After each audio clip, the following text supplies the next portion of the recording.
everybody, I'm Catherine and I'm here today with a review for Thief by C.L. Stone.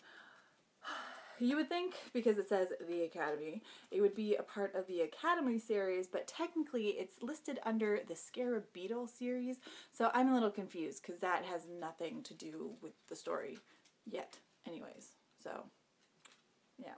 So this book is new adult and you're focused on Kaylee, who is our main character, and she has had to become a pickpocket in order to provide for her younger brother and her drunken father.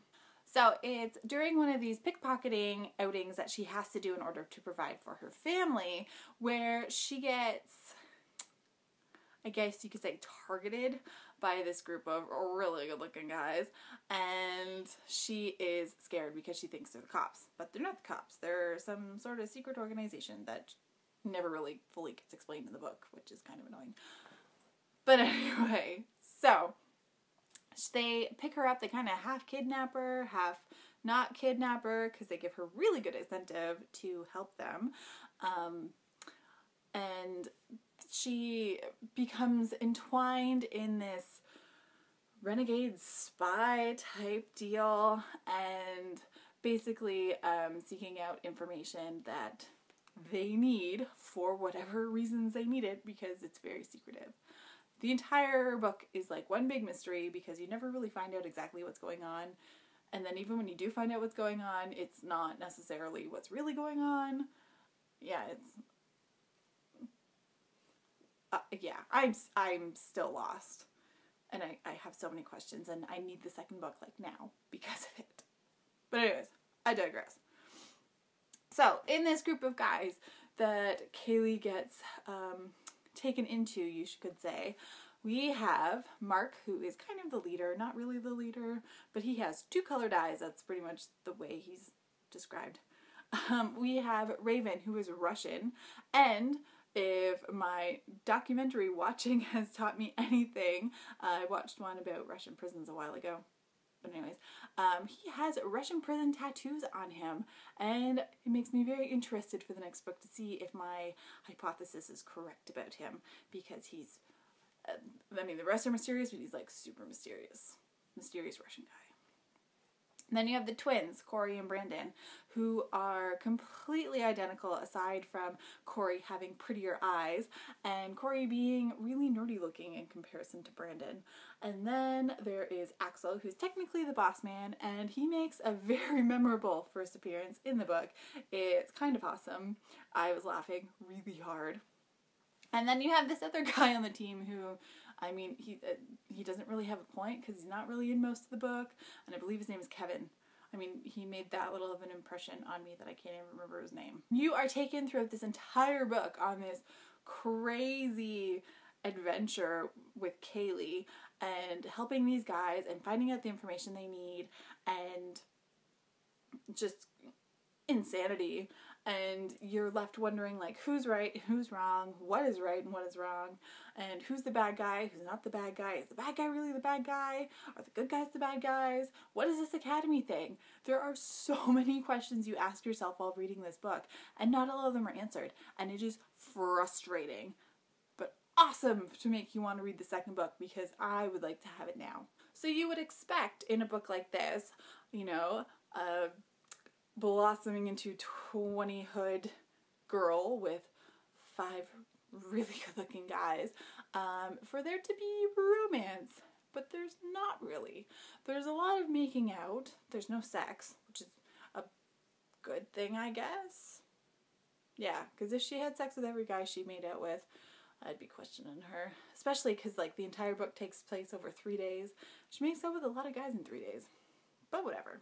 They're hot. I'd do it too if I was in her position, probably. The romance is a tricky thing. So Kaylee feels for 3 of the guys, and I'm not going to tell you who. You can wait until you read it. And then there's also another guy that kind of gives her feels, and she's not sure how to take that. She's never really had, you know, a real relationship that way. She hasn't let anyone really get close because of her family situation, and she pushes them away while pulling them forward and getting close to them and being a part of the group. So it's interesting because I kept trying to figure out who she was going to end up with. Because I figured, you know, and typically these have a little bit of romance at least in them, even if it's a triangle. But this book had some like weird love pentagon shit going on, and I'm just as confused as the main character Kaylee is, because I don't know who I want her to end up with. I don't know who would be the better guy. So we'll see. I hope this gets resolved in the second book. One thing I have to tell you that I loved about this book was within the first 3%, so within the first like chapter or two of this book, because I was reading on my Kindle, it doesn't have page numbers, there is the most amazing Sherlock reference ever that, unless you're a Sherlock fan or have read the Sherlock Holmes books, you're not going to get it. But when you do see it, I mean, I had to double check and Google to make sure I wasn't like imagining things, but no, it is a total reference. I don't know if it was intentional or not, but when you read it, you'll be like, oh, that's awesome. So awesome. So this was one of those books that I took a chance on when I saw it on NetGalley, I don't know how long ago, at least a couple months ago. It sounded interesting, but I wasn't quite sure if it was something I wanted to read, but I requested it, I got approved for it, and it's been on my Kindle for a while. And it was only when I noticed that it had actually been archived on NetGalley that I thought, like, man, I really need to get this review out, so I should read this book. And I am so glad that I did. Otherwise, I don't know how long it would have been sitting on my Kindle just waiting. But no, I mean, the fact that I really want to read the second book is an awesome thing. The fact that I have to, you know, only wait a little while for the second book is an even better thing. But the characters really pull you in, the story really pulls you in, and the fact that you really have no idea what's exactly going on. I mean, you have all of these things that you think you know are going to happen, but chances are you're wrong, because I was so wrong about a lot of things. It really has a lot of the key elements to make a reader engaged in the story, involved in the characters, and wanting to continue reading, especially since it seems as though this is going to be the first book in a series of probably 3 or more books. From the looks of Goodreads, it seems as though there is a companion series that deals with another side of the academy with different characters, and it's going on like 5 or 6 books now. So good chances that this could follow in its footsteps. And it's also something that I'd like to look into, but chances are I probably have to buy it on Kindle, and sometimes I just don't feel like reading Kindle books.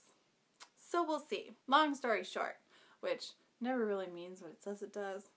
Anyways, if you're looking for a good book that is not heavy on romance, but heavy on making out, because the two are not necessarily together, that is really heavy on mystery and intrigue and adventure and lots of mystery, then this is definitely one that you should check out.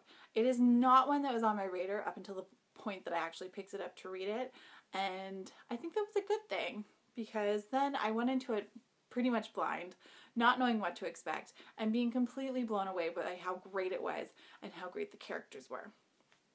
So I definitely give it a thumbs up, and let me know if you've read it or if you want to read it, and until next time, happy reading, guys. Bye!